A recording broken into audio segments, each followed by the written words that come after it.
Chicago, a town built by immigrants, has a long history of welcoming people from all over the world. More than 1.7 million people born in other countries live in Illinois, a large percent of them here in the Chicago area. Nearly half were born in Latin American countries.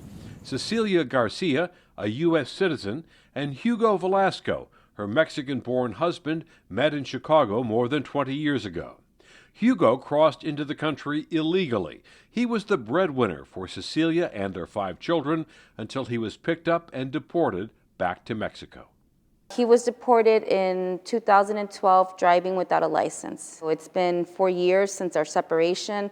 I do go see him at least once a year. Before his 2012 deportation, Hugo had been deported once before. Cecilia now fears her husband will not be able to return to the United States legally.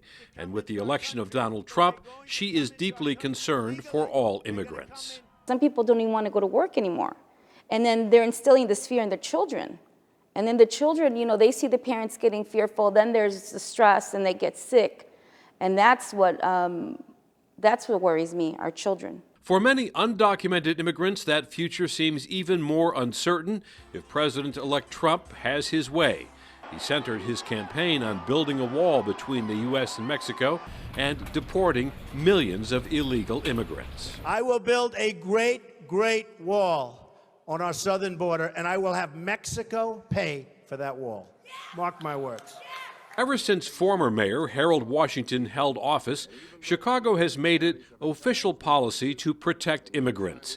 In 1985, Washington signed an executive order prohibiting city employees from enforcing immigration laws. Cook County Commissioner Jesus Chuy Garcia says Washington took the action after a series of federal raids that rounded up undocumented workers. He said, "We will not tolerate the federal government, the Immigration Service, from engaging in these types of actions because they are unconstitutional, they are discriminatory and racist, and they come as a result of racial profiling." Now Mayor Rahm Emanuel is trying to reassure the immigrant community that Chicago's commitment to them has not changed with the election of Donald Trump. It always will be a sanctuary city. To all those who are, after Tuesday's election, very nervous, there's filled with anxiety has been spoken to. You are safe in Chicago. You are secure in Chicago, and you are supported in Chicago. Mayor Emanuel cemented his commitment by creating a $1.3 million legal protection fund to help immigrants threatened with deportation. That's welcome news for the more than 500,000 undocumented immigrants who call Chicago home.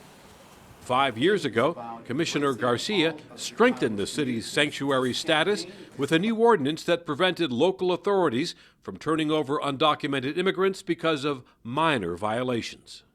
Whereby people who might wind up in Cook County Jail for the smallest of infractions of the law, like driving and not having a turn signal that worked, could land you in Cook County Jail if you were arrested. We also said that we would no longer respond to requests from the Immigration and Customs Enforcement Agency of the federal government that if they wanted to hold someone, if we would abide by that only when they came to us with a warrant from a court that said that individual X needed to be transferred to the custody of the federal government. Melissa Sanchez is a journalist for the Chicago Reporter.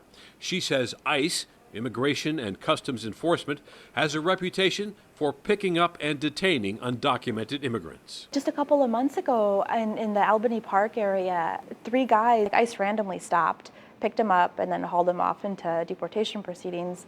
And that was not something that had been seen in a really long time in the city. And they do show up at people's homes and end up putting them in the deportation proceedings.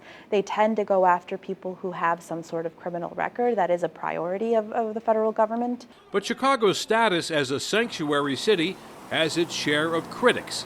Steve Cortez, the head of Donald Trump's Hispanic Advisory Council, says the city should not protect undocumented immigrants who have committed crimes. It's not a sanctuary for people who have to live with dangerous people who don't belong in their community. It's not a sanctuary for police who have to deal, many of whom are people of color, by the way, who have to deal with these dangerous criminals whom they know in many cases are here illegally, and yet they're not pursuing deportation because they're ordered not to by the city administration, by their mayor.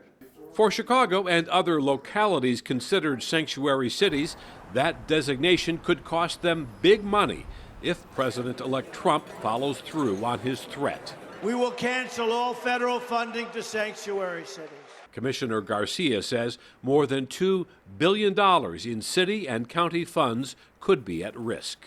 Funding for housing, for emergency services, for transportation, a variety of things that are an important part of our budget, our respective budgets in city and county governments. From what I understand, it would likely apply more than anything to Department of Justice grants, so they go toward policing, local policing work. I hope they use the purse strings as probably the most effective way, particularly for a city like Chicago, which is in terrible financial situation anyway, cannot afford to lose any funds. But for Cecilia Garcia, her fight with the incoming administration is simple.